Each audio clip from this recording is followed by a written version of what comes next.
लीलावती देवी महिला महाविद्यालय के ऑनलाइन एजुकेशन में आपका स्वागत है। हम लोग पढ़ रहे हैं बीएड फर्स्ट ईयर में बाल्यावस्था में उसका विकास, जिसमें आज हमारा टॉपिक है विशिष्ट बालक।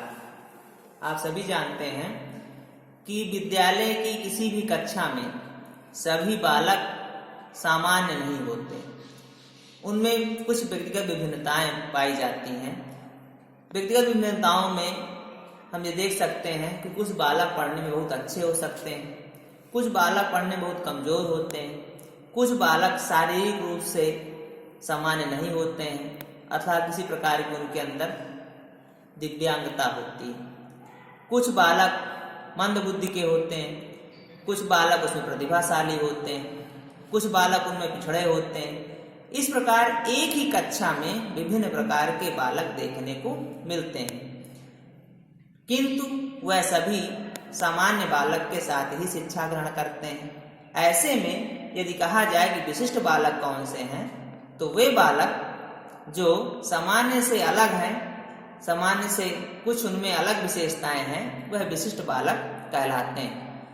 शिक्षा के क्षेत्र में विशिष्ट बालकों की पहचान करना, उनके लिए शिक्षा की व्यवस्था करना और उनकी आवश्यकताओं को समझना नितांत आवश्यक है, क्योंकि यदि उनकी समस्याओं को नहीं समझा जाएगा, उनकी कठिनाइयों का निराकरण नहीं किया जाएगा, तो वह सामान्य बालकों के साथ शिक्षा ग्रहण करने में कठिनाई महसूस करेंगे और उनका समुचित विकास नहीं हो पाएगा। विशिष्ट बालकों को हम कुछ मनोवैज्ञानिकों की परिभाषा के माध्यम से भी समझ सकते हैं। पहली परिभाषा है, जैसे हम देख रहे हैं, विशिष्ट बालक की अवधारणा। ऐसे बालक जो शारीरिक, मानसिक, सामाजिक, संवेगिक रूप से सामान्य बालकों से भिन्न होते हैं, उन्हें विशिष्ट या असामान्य बालक कहते हैं। इन बालकों को विशेष ध्यान देना पड़ता है, जिससे वे अपने विकास की उच्चतम क्षमता तक पहुंच सके।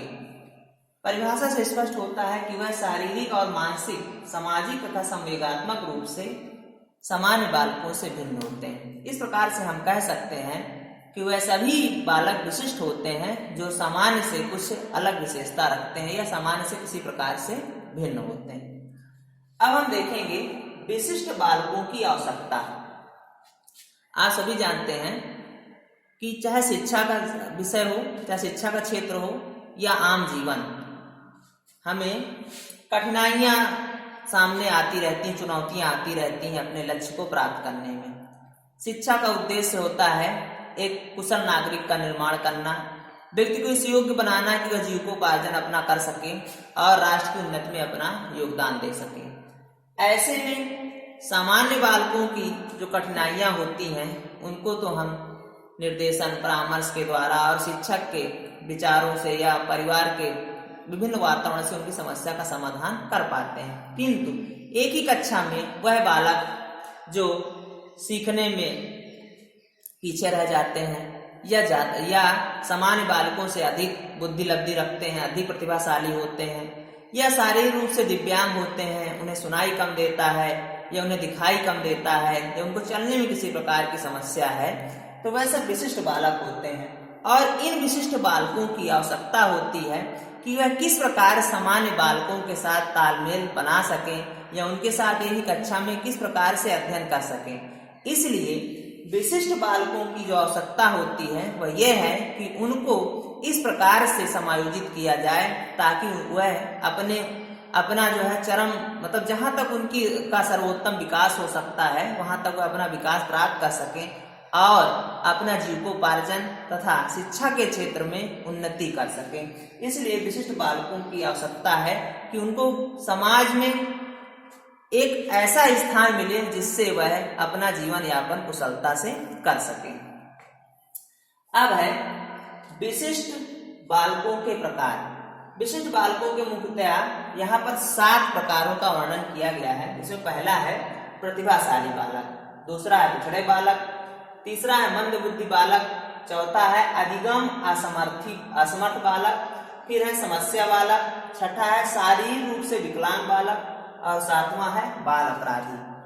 अब इन जो विशिष्ट बालकों के प्रकार हैं, इनको हम एक एक करके क्रमबद्ध रूप से पढ़ेंगे और इनकी क्या रूपरेखा है, क्या विशेषताएं हैं और किस प्रकार से इनकी शिक्षा की व्यवस्था की जा सकती है, इसका हम क्रमबद्ध रूप से अध्ययन करेंगे। सबसे पहले हम देखेंगे प्रतिभाशाली बालक। आप सभी जानते हैं कि 100% में 1% बालक प्रतिभाशाली बालक होते हैं। विभिन्न प्रकार के मनोवैज्ञानिकों ने यह बताने का प्रयास किया है या उन्होंने यह बताया है कि जिन बालकों की बुद्धि लब्धि 140 या उससे अधिक होती है वह बालक प्रतिभाशाली बालक कहलाते हैं। अर्थात ऐसे बालक जो प्रतिभाशाली होते हैं, जिनकी बुद्धि लब्धि मतलब ऐसे बालक जिनकी बुद्धि लब्धि सामान्य से कहीं अधिक होती है वह प्रतिभाशाली बालक कहलाते हैं। कोलेसनिक ने अपनी परिभाषा से स्पष्ट किया है, प्रतिभाशाली बालक उन सभी बालकों को कहा जा सकता है जो अपनी आयु स्तर के बच्चों से विभिन्न योग्यताओं से अधिक होते हैं तथा उनसे हमारे समाज को समृद्ध बनाते हैं। मतलब वे हमारे समाज को समृद्ध बनाते हैं और सामान्य से उनकी बुद्धि लब्धि अधिक होती है।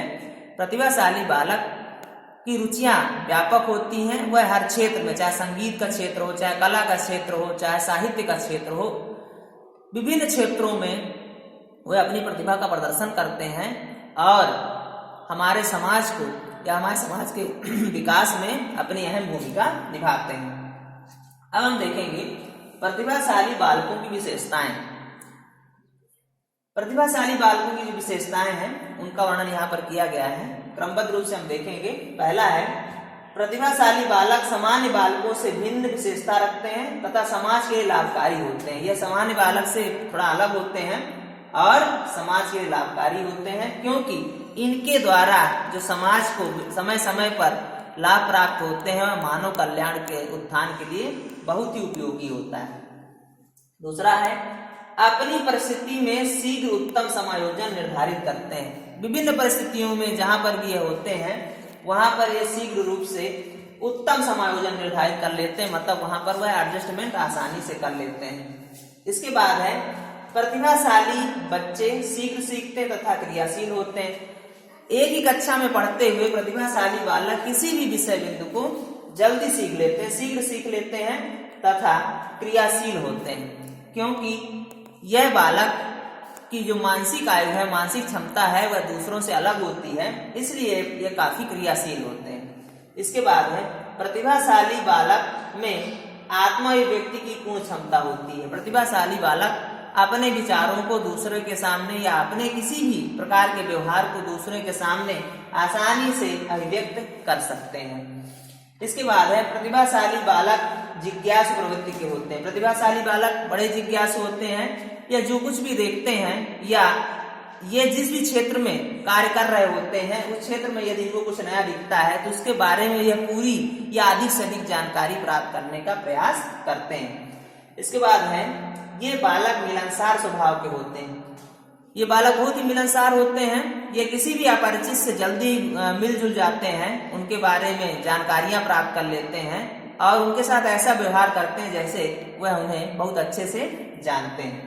इसके बाद है, प्रतिभाशाली बालकों की रुचि अत्यंत विकसित होती है। प्रतिभाशाली जो बालक होते हैं उनकी रुचि अत्यंत विकसित होती है, चाहे वह कला का क्षेत्र हो, चाहे वह साहित्य का क्षेत्र हो, चाहे वह संस्कृति का क्षेत्र हो, चाहे वह विभिन्न प्रकार के ऐसे क्षेत्र जो जिन क्षेत्रों में सामान्य बालक एक या दो क्षेत्र में ही अपनी प्रतिभा दिखा सकते हैं, किंतु प्रतिभाशाली बालक की रुचि इतनी व्यापक होती है कि वह विभिन्न क्षेत्रों में अपने प्रतिभा का प्रदर्शन करते हैं। इसके बाद है, प्रतिभाशाली बालक की पहचान। प्रतिभाशाली बालक की पहचान कैसे की जाए? आमतौर पर विद्यालय में जब छात्र एक ही कक्षा में पढ़ रहे होते हैं तो उनके क्रियाकलापों के द्वारा यह पता लगाने का प्रयास किया जाता है कि सबसे तेज बच्चा इस क्लास में कौन है। किंतु यहाँ पर जो प्रतिभाशाली बालकों की पहचान करने के लिए विभिन्न प्रकार के वर्गीकरण किए गए हैं, इनके माध्यम से हम ये समझने का प्रयास करते हैं कि प्रतिभाशाली बालक कौन है या प्रतिभाशाली बालकों की पहचान कैसे की जाए। तो पहला है, विभिन्न प्रकार के परीक्षण द्वारा। वर्तमान समय में विभिन्न प्रकार के परीक्षणों का निर्माण किया जा चुका है, जैसे बुद्धि लब्धि परीक्षण, उपलब्धि परीक्षण या अभिवृद्धि परीक्षण।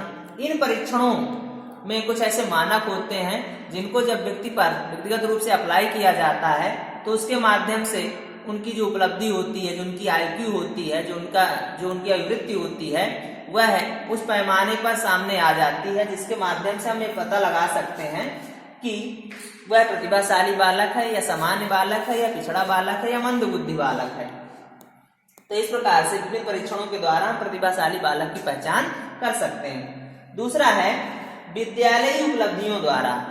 विद्यालयी उपलब्धियों के द्वारा भी हम प्रतिभाशाली बालक की पहचान कर सकते हैं। प्रायः देखने को मिलता है कि जो प्रतिभाशाली बालक होते हैं उनकी विद्यालयी उपलब्धि अच्छी होती है, वह उनकी मेरिट अच्छी होती है, वह कोई भी कार्य विद्यालय में जो भी क्रियाकलाप करते हैं उनमें उनका प्रदर्शन अच्छा होता है। इस प्रकार से हम पता कर सकते हैं आसानी से कि प्रतिभाशाली बालक कौन से हैं। यह उनकी पहचान का एक तरीका है। इसके बाद है बालक के विषय में जानने वालों के विचारों द्वारा।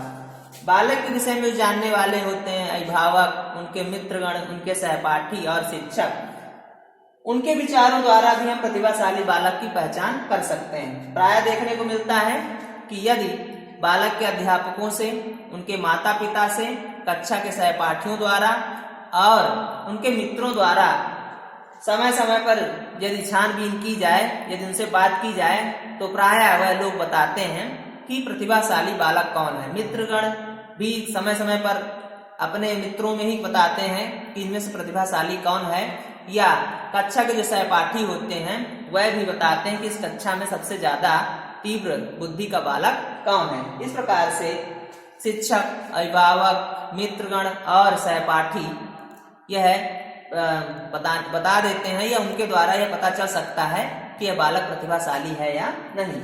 इसके बाद है प्रतियोगिता परीक्षाओं अथवा प्रतिभा खोज परीक्षा के द्वारा। समय समय पर प्रतियोगिता परीक्षाएं होती रहती हैं तथा प्रतिभा खोज परीक्षा भी होती है, जिनके द्वारा प्रतिभाशाली बालकों की खोज की जाती है। इन परीक्षाओं का उद्देश्य होता है कि जो प्रतिभाशाली बालक हैं उनको सामने लाया जाए और उनके उन्नयन के मार्ग में अधिक से अधिक कार्य किए जाएं, ताकि उनसे हमारे समाज को लाभ प्राप्त हो सके। अब इसके बाद हम लोग पढ़ेंगे प्रतिभाशाली बालकों की शिक्षा व्यवस्था। तो अगली क्लास में हम लोग पढ़ेंगे प्रतिभाशाली बालकों की शिक्षा व्यवस्था, साथ ही हम लोग पढ़ेंगे पिछड़ा बालक। आज के लिए इतना ही, धन्यवाद।